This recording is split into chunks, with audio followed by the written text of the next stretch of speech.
Audio Jungle.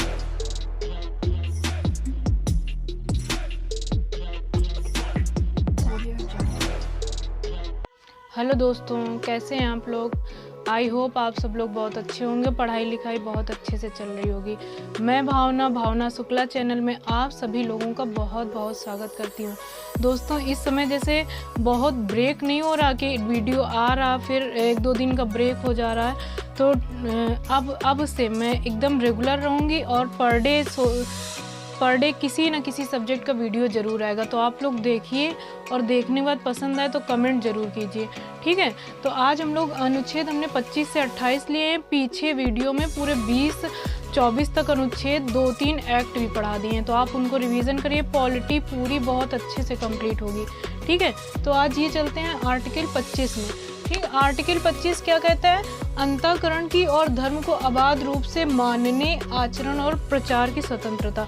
जैसे धर्म को अंतःकरण मतलब जैसे हम किसी धर्म को मानना चाहते हैं या हमारा धर्म जो है, तो हम अपने धर्म को अपने धर्म के अनुसार रह के हम लोग जी सकते हैं, उसकी संस्कृति को अपना सकते हैं, उसी के हिसाब से हम लोग चल सकते हैं। तो इसीलिए बोला गया है कि जो आपका धर्म है, धर्म जैसे सिखों का है, सिखों को कृपाण धारण करने के लिए कोई एग्जाम में पूछा गया था किस आर्टिकल के अंतर्गत आएगा, तो आर्टिकल 25 में ही आएगा। सिखों को जो कृपाण धारण करने की स्वतंत्रता दी गई है, इसी आर्टिकल 25 के तहत दी गई है, ठीक है। तो हम अपने धर्म के अनुसार, जैसे हिंदू धर्म है टीका लगाते हैं या और धर्म है अपने हिसाब से जो करते हैं, तो इसमें ये बताया गया है आर्टिकल 25 कि अंतःकरण और धर्म को अबाध रूप से मानने, आचरण और प्रचार की स्वतंत्रता हो गई, ठीक है। आर्टिकल 26 कहता है धार्मिक कार्यों में प्रबंध की स्वतंत्रता। अब क्या होता है धार्मिक कार्यों में प्रबंध की स्वतंत्रता? जैसे धार्मिक कार्य क्या होता है, जब जैसे नवरात्रि आते हैं तो लोग पंडाल लगाते हैं, नवरात्रि पूजन होता है, गणेश जी का जैसे पूजन होता है, तो ये सामूहिक रूप से धर्म का प्रबंध किया जाता है। लोग पूजा पाठ करते हैं या संस्कृति अपने धर्म को करते हैं, तो इसमें बताया गया है धार्मिक कार्यों में प्रबंध की स्वतंत्रता दी गई है जो सामूहिक है। लेकिन धार्मिक कार्य जो ये स्वतंत्रता है, लेकिन आप इसका दुरुपयोग नहीं कर सकते। क्यों? कैसे? कि जैसे अब ऐसा नहीं है कि कहीं रोड चल रही है, इधर से गाड़ी आ रही, उधर से आ रही, नहीं हम बीच में बैठ के ही पंडाल लगाएंगे, हम यहीं पूजा करेंगे, ऐसा नहीं है। हमको स्वतंत्रता दी गई है, लेकिन किसी भी अदर मतलब जनता को कष्ट ना होते हुए, उनके काम में बाधा ना आते हुए हमको धर्म के कार्यों की प्रबंध की स्वतंत्रता आर्टिकल 26 में दी गई है। अब क्या कहा गया है? 27 कहता है धार्मिक कार्य के लिए रखा धन। अब धर्म के लिए जो धन होता है, रखा गया धन होता है, जो मंदिर में जैसे धन होता है, उन धन में क्या होता है? टैक्स नहीं लगता। केवल 27 ये बताता है। 28 कहता है कुछ शिक्षण संस्थाओं में धार्मिक शिक्षा या धार्मिक उपासना के उपस्थित होने की स्वतंत्रता। जैसे क्या होता है कि कुछ शिक्षण संस्थाएं, जैसे कि गुरुकुल हो गया, मान लो वहाँ संस्कृत में पढ़ाया जा रहा है ना, तो वहाँ किस भाषा हो गई? संस्कृत भाषा से पढ़ाया जा रहा है। मदरसों में किससे पढ़ाया जा रहा है? उर्दू से पढ़ाया जा रहा है। तो ये धर्म विशेष की पढ़ाई नहीं है कि वो अपने धर्म का प्रचार प्रसार कर रहे हैं, ये है कि वो क्या कर रहे हैं, ये जो संस्कृत है एक भाषा है कि आप अपने विद्यालय में इस भाषा का यूज कर रहे हैं, आप अपने मदरसे में इस भाषा का यूज कर रहे हैं। अरबी हो गई, उर्दू हो गई, ये भाषा है ना किसी धर्म विशेष के लिए, ठीक है। इसलिए मदरसों में उर्दू भाषा से शिक्षा दी जाती है, कहीं कहीं संस्कृत में शिक्षा दी जाती है। तो क्या हो गया? कुछ शिक्षण संस्थाओं में धार्मिक शिक्षा या धार्मिक उपासना में उपस्थित होने की स्वतंत्रता दी गई, ठीक है। अब ये हो गया अनुच्छेद 25 से 28। 25 से 28 में कुछ भी नहीं है। फर्स्ट 25 क्या कहता है?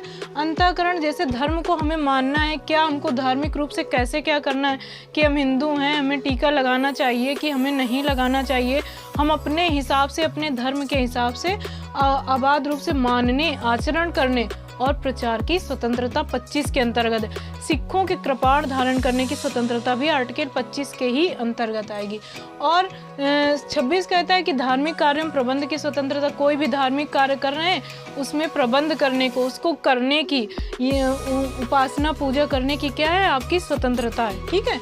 अब आ गया 27, जो धार्मिक कार्य के लिए रखा गया जो धन है उस पर क्या नहीं होगा? उस पर टैक्स नहीं लगेगा।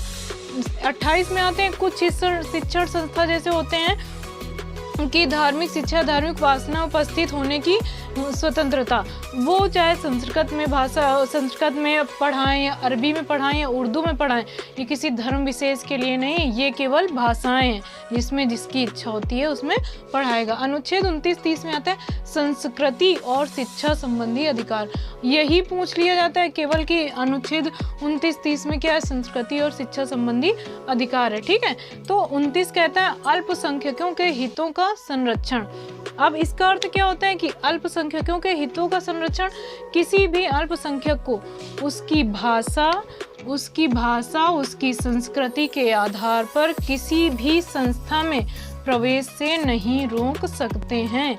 क्या कहा गया है, अल्पसंख्यक की कोई भी भाषा हो, कोई भी संस्कृति हो, वो जिस भी संस्था में प्रवेश लेना चाहता है कोई उसको रोक नहीं सकता। वो इसका अनुच्छेद 29 के तहत उसका मूल अधिकार है। ठीक है, तो ये हो गया 29। अनुच्छेद 30 कहता है अल्पसंख्यकों के शिक्षा का संरक्षण।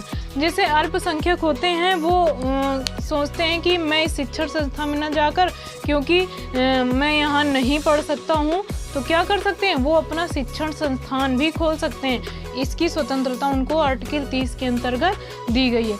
आर्टिकल 31 में, 31 हम डिस्कस कर चुके हैं।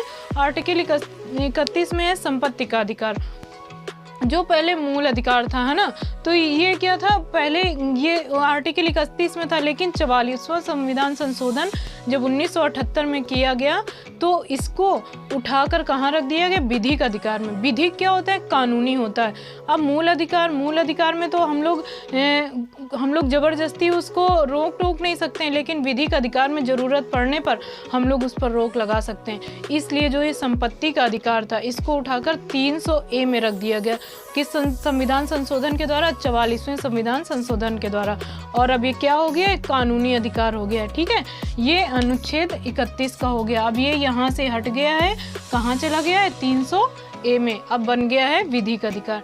ठीक है, ये हुआ अनुच्छेद 25 से 28। नेक्स्ट वीडियो में आर्टिकल 32 और फिर आगे का शुरू करेंगे। ठीक है, तो इतना आप रिवीजन करिए। कहीं भी डाउट हो, कुछ भी हो, कमेंट्स करके ज़रूर बताइए, क्योंकि देखिए अगर आप लोग बताएंगे नहीं, वीडियो को ज़्यादा से ज़्यादा लोगों में शेयर कीजिए, ताकि लोगों को नीड जो है ना, एक कहते नहीं है कि शिक्षा वो चीज़ होती है, कोई हम लोग किसी चीज़ का प्रचार प्रसार नहीं कर रहे हैं, शिक्षा है।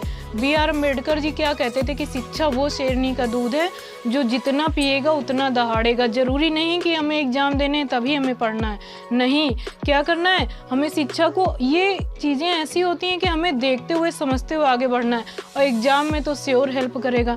तो ठीक है, आप वीडियो को जितना शेयर कर सकते हैं उतना शेयर कीजिए, और जो भी आपको दिक्कत हो या कुछ भी लगे, कुछ भी हमने गलत बोला हो, क्योंकि मानव है, मानवीय त्रुटियां होना संभव है, तो ठीक है, तो आप कमेंट्स में ज़रूर बताइएगा। और वीडियो कैसा लगा ज़रूर बताइएगा। वीडियो देखने के लिए, इतना टाइम देने के लिए बहुत बहुत थैंक यू।